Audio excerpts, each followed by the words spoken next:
Hey everybody, what's going on? Your host AMS1534 here. Welcome back to Let's Play some more Crash Bandicoot 2.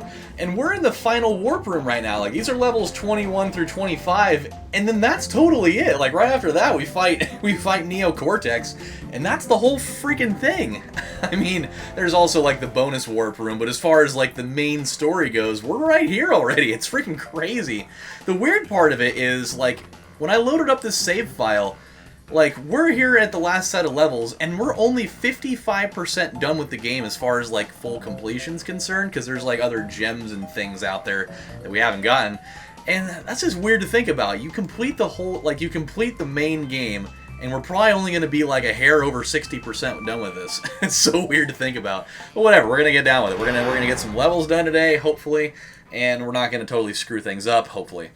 So, I just got done streaming the White Sox and Cleveland Indians game, and my team lost. Go figure. Big surprise there. They were finally one game over 500, and then they had to go screw it up and lose 2 in a row, thus being back under 500. So, I was like, I can't win, damn it! Whoa, jeez. God, what the hell are these things? You know what these remind me of? I haven't really played it. I haven't really played it in a long time, but those things remind me of, I think they were called Fenstriders from World of Warcraft. I don't remember. It was somewhere. I don't remember the name of the place anymore. I think it was like Zangermarsh. I think was actually the place where it was. And it was those freaking tall-ass looking things, those crazy long tendrils coming down, and all that stuff. And that's kind of what those reminded me of, just in like robotic form and about 12 feet shorter. And then we got these things. I don't really know what's up with these. They're like weird, like robotic squid-looking things. It kind of freaks me out a little bit.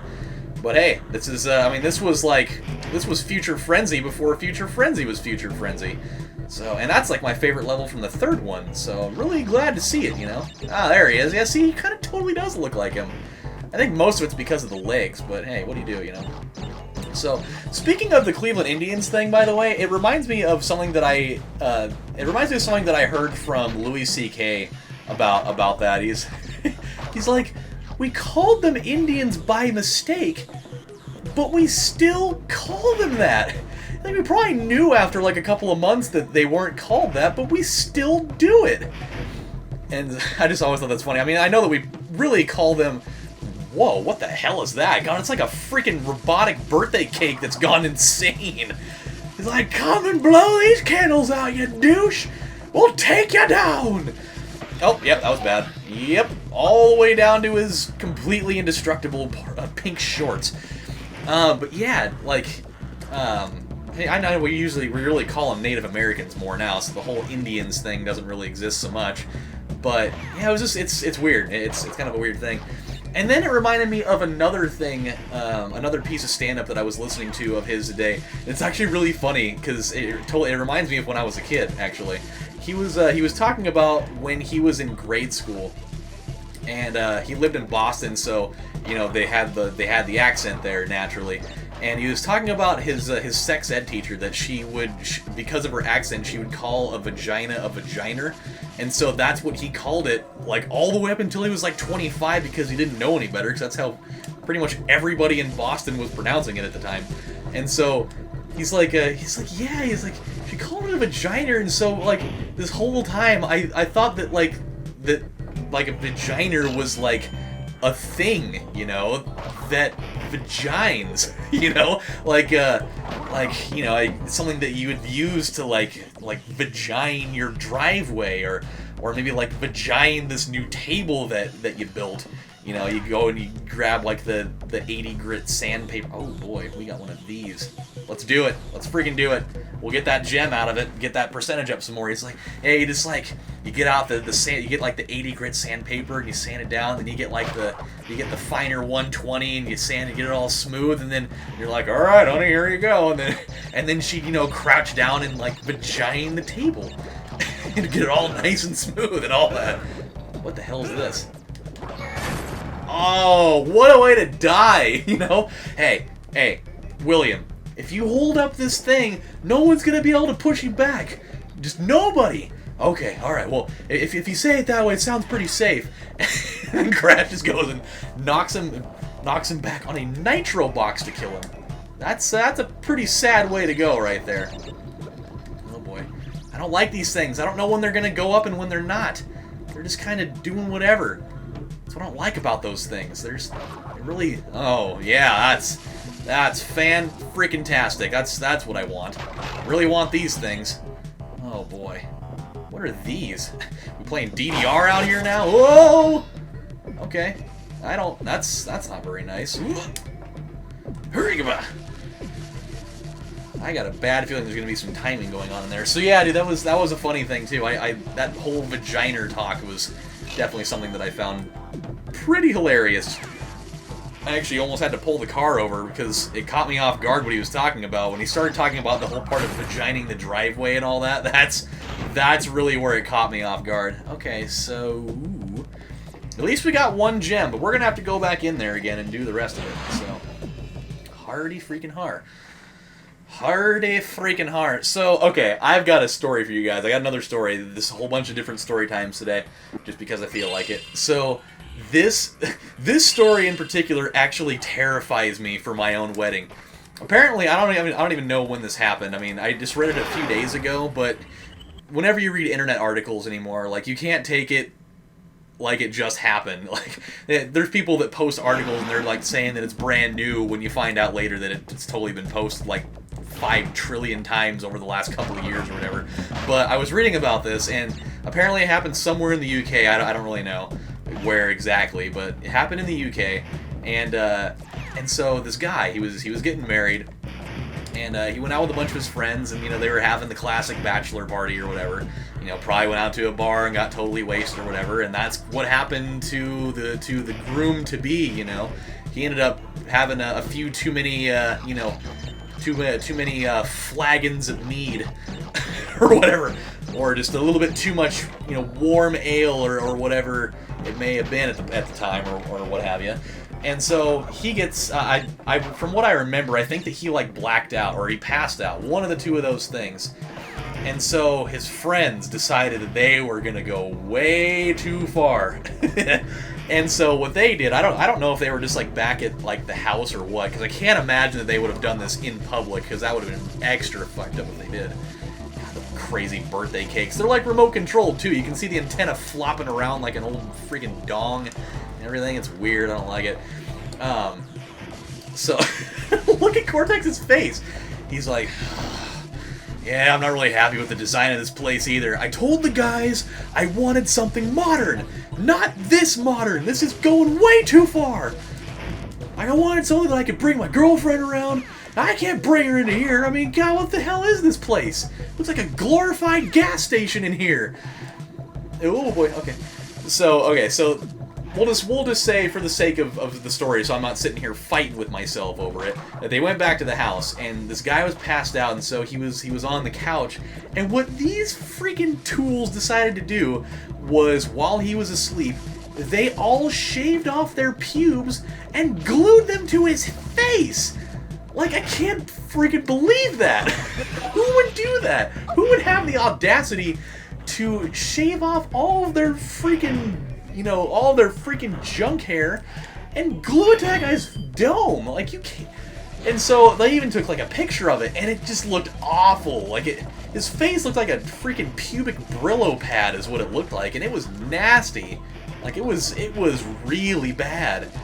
And then they did like the other classic thing that happens when somebody passes out. You start drawing on him in Sharpie, and so they were they were like drawing dicks on him, and they wrote like, this is how you know that it was from the UK. They wrote "I'm a prick" on it.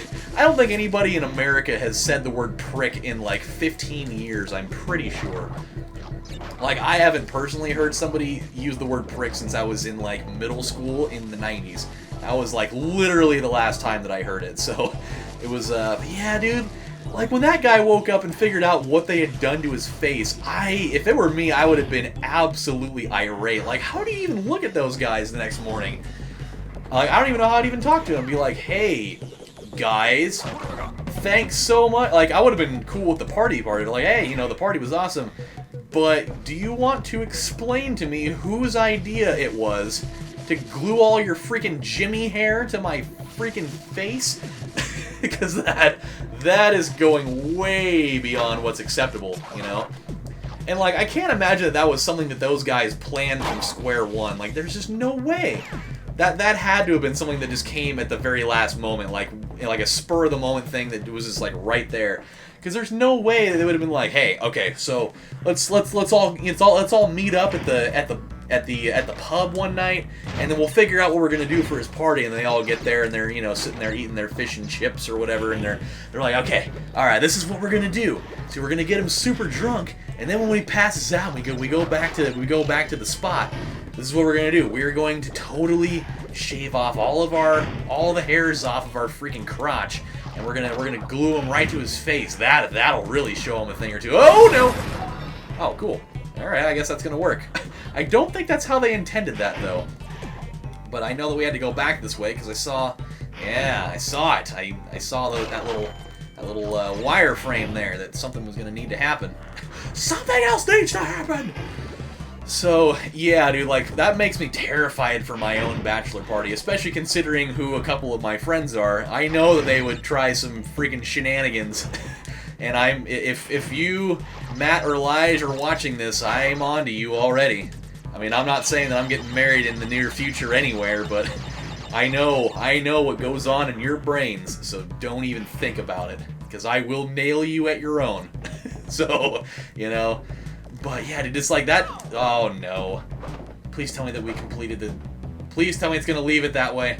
For the love of God, don't make me go through the bonus stage again. I don't want to do it. I don't want to do it. I don't think they'll do it. Usually, once you complete it one time, they don't make you do it again. But we're gonna find out. We are gonna find out. Oh boy.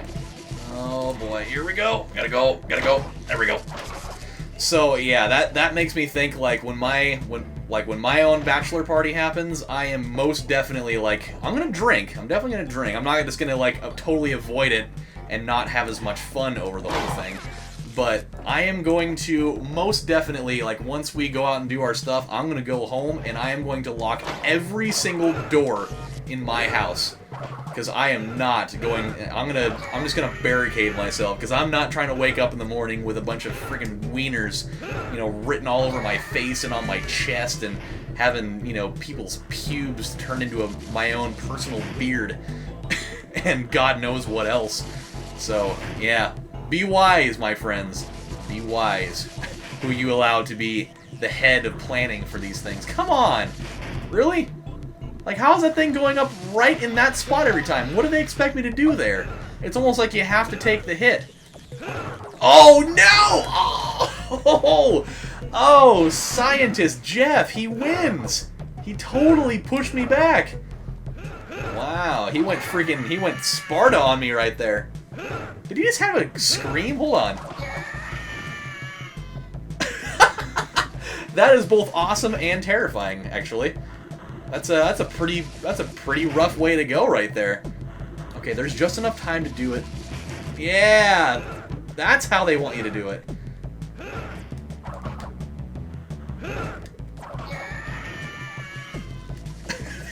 I love that. Like, it's that stock one that they use, like, for anybody that falls off of anything. They just totally amp the pitch up in it.